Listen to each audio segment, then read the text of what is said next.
有这样一个男人，从小就得到大海贼赠予的草帽，长大后一出海就捡到了靠谱冷静的副手，到过罗杰的故乡罗格镇，在东海找了一个神级狙击手伙伴，被小丑巴基记恨了非常久，非常讨厌黑胡子第七，和艾斯一起喝过酒，也曾在白胡子面前非常嚣张，最后他影响了整个世界的走向。以上这些都是路飞的经历，但同时也是香克斯的经历。海贼王这部作品的主角是蒙奇 D 路飞，但尾田的亲儿子是红发香克斯。曾经在 SBS 表达过，漫画中最像自己的角色就是香克斯。大家好，我是朱尔本。海贼王1079话又一次刷新了今年的漫画人气。去年3月的最后一周更新的是1044话，解放了战士，路飞觉醒5档，报答凯多老师，将剧情推向了一个高峰。今年3月最后一周1079话也是成功把香克斯冲上了全球热搜，能打败5档路飞的，看来只有神臂红发了。这个男人到底有多强？让我们试着从霸气切入，重新认识一下四皇红发香克斯。作为一个从第1话就登场，连载到第26个年头才终于出手的角色，香克斯可以说是憋了一股劲，也因为越晚出手，所以留住了想象空间。1079话所展现的能够预见未来的见闻色霸气，缠绕在攻击中极大增强威力的霸王色霸气，超越64T 的高速移动，以及超群的战斗意识。可以这样说，过去几个篇章里，路飞先后拜师雷利、卡拉库利、鲍尔兰、凯多等等老师，但如果一开始就遇到了香克斯，一话就给他全学会了。现在回想过来，难怪在凯多认证的顶级强者里，香克斯是站在 C 位的男人。凯多所信奉的教条，唯有霸气凌驾一切。香克斯做到了熟读、牢记并背诵，没有恶魔果实能力，但可以瞬间碾压对方能力，这大概就是战力天花板该有的模样。他出手的瞬间，有一个基德海贼团小兵晕厥的镜头，这是霸王色释放的典型表现。上一次出现类似镜头，还是在索隆与镜决战的最后关头，但索隆决定不再抑制自己的霸气，彻底释放王的之志，周围的小兵也被霸王色震晕了。成为顶级强者的必由之路，就是能将霸王色霸气与自己的战斗招式结合起来。具备这个力量的强者，才有资格登上最后决战的舞台。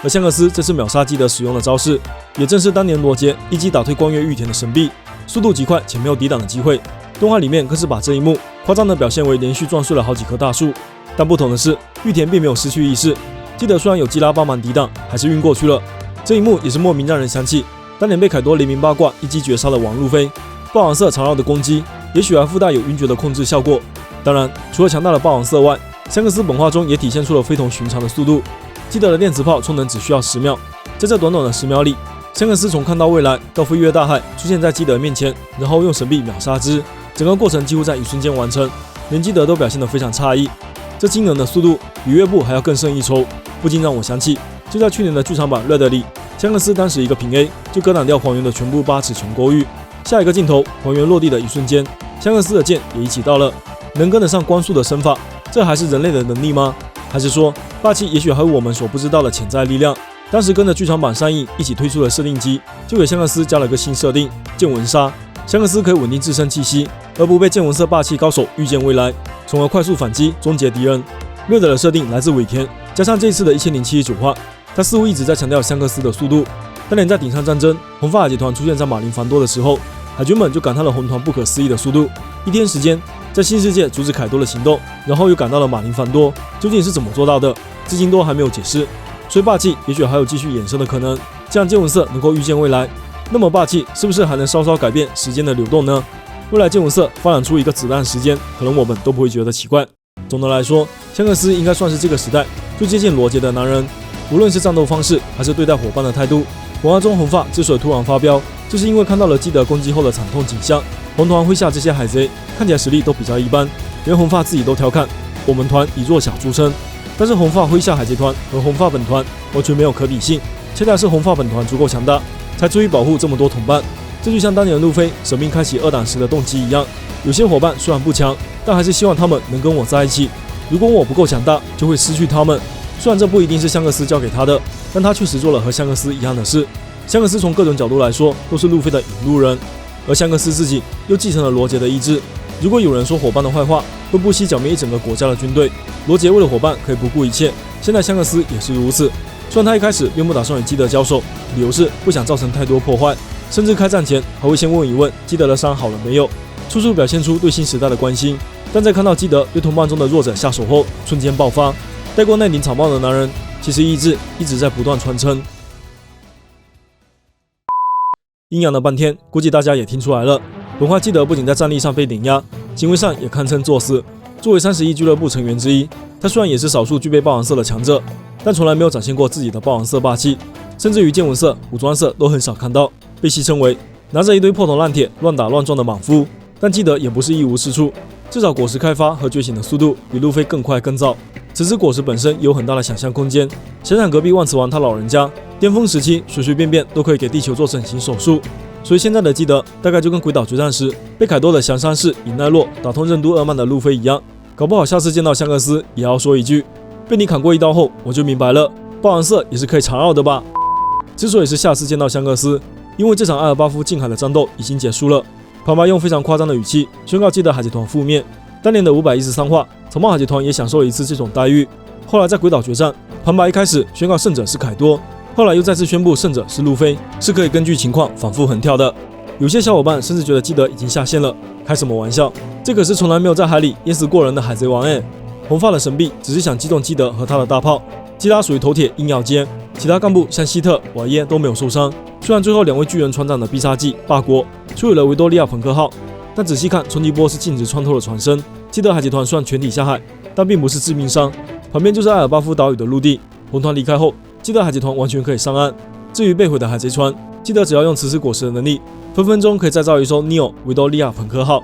再从角色定位来说，基德和罗都是3船长之一，新时代的领军人物。尾田刻画了这么多笔墨，就算是为了衬托出红发的强大实力，也不至于让基德这样草草下线。基德这条人物线还肩负着引出烧山男故事的任务。虽然我们一直猜测烧山男就是此刻隐居在艾尔巴夫的沙乌罗，但毕竟还没有实锤。基德海贼团向红发交出了路标踏本，虽然不知道他们有没有备份，或者红发到底拿了没有，但可以肯定的是，就凭他们现在掌握的这些情报，还不够寻找拉夫德路。基德还是必须去寻找烧山男。艾尔巴夫的故事才刚刚开了个头，连岛屿都还没有上去，算是吊一下大家的胃口。而接下来的重点其实是红发和黑屋子的动向。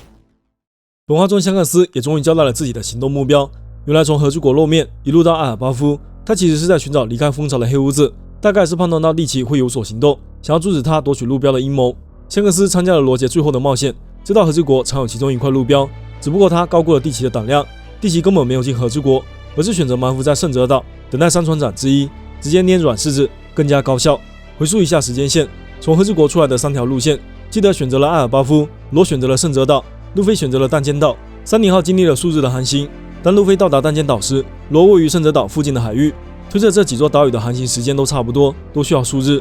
而红发在和之国庆典当夜就驶向了艾尔巴夫，3船长在宴会结束的数日后才出航，所以红发说的短暂停留应该已经过了好几天。麾下海贼团听到消息后才有时间赶来聚会，这几条线都是并行发生的故事。也就是说，当弹尖岛骚乱开始时，黑屋子与罗也正在激战。香克斯遭遇基德这会儿，恐怕那边的黑屋子已经抢走了罗的路标踏本。仅从对称的角度来看，这一波剧情过后，香克斯和黑屋子都快速补上了路标进度。当圣人岛那边的情报传来后，香克斯就会明白，黑屋子已经得到了他想要的东西。接下来争夺的焦点，必然就是最后那块失踪的路标历史真文。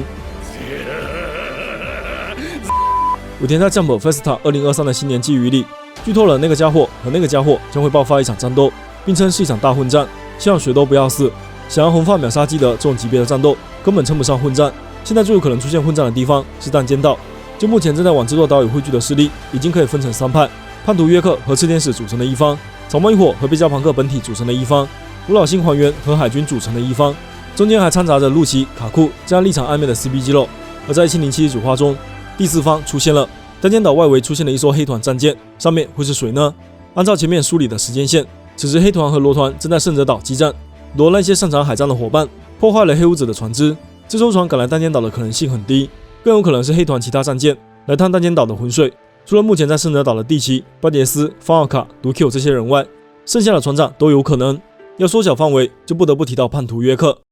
本画开篇是一段倒叙，说明约克在混乱开始前的一系列安排。在知道政府打算把他一起抹杀后，他已经在给自己找退路。我们在上一话看到了约克，是几个小时后当下的时间点。约克在本体面前还口口声声说自己要当天龙人了，可以假定约克自己的计划最终目的还是成为天龙人。他要求炽天使消灭其他所有人，只留下他自己、本体以及地下的人质，想让他们成为了约克与世界政府谈判的筹码。但仅凭这些，想要阻止吴老星的抹杀还远远不够。要让世界政府无法拒绝，约克必须拿出更有价值，并且是能威胁到世界政府的东西。最后路标的下落、古代兵器的秘密，或者是解读古代文字的方法。奥哈拉留下的知识，加上贝加朋克这么多年的研究，应该掌握了不少终极奥秘。如果交给世界政府，那么天龙人就可以消除一道威胁；但如果交给了其他海贼，特别是一个野心家，那么这些知识就会成为致命的力量，彻底颠覆整个世界。这也许就是黑胡子海贼团出现在弹剑岛的原因。这艘船先海军一步到达，说明他们更早接到了情报，约克通风报信的可能性极大。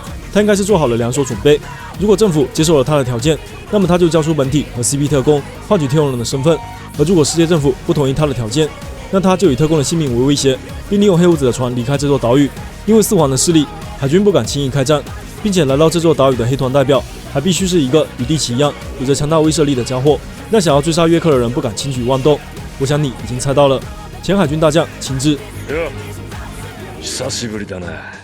整个弹剑岛篇围绕罗宾和奥哈拉事件的众多老朋友路奇、卡库、萨乌罗等等已经都登场了。从对称的角度来说，亲自也是时候露面了。现在真相大白，亲自不仅当年手下留情放走了罗宾，甚至于对沙乌罗他也没有完全下死手。奥哈拉事件中唯二的两个活口，究其根源都是因为亲自。在不久前的1077话，亲自刚刚以滑稽的表情包出现，而从身份来看，亲自作为前大将，对这座隶属于政府的弹剑岛应该十分熟悉。冰冻果实的能力也很适合在海面上阻止对手的行动。无论从哪个方面来看，亲自都是执行这次任务的最佳人选。地奇很有可能派他来与约克接头，获取贝加朋克的缺失。亲自率领的黑团小队来到弹剑岛后，成为这场混战的第四方，变成一场海军、草帽、约克和黑团的大乱斗。黄猿 vs 亲自两名大将之间的战斗，是不是很有看点呢？亲自到底为什么加入黑团？会不会利用这段剧情做一点提示？应该说，这个篇章接下来的发展越来越值得期待。最后来聊聊已经结束的扉页连载《解码无感情海游记》。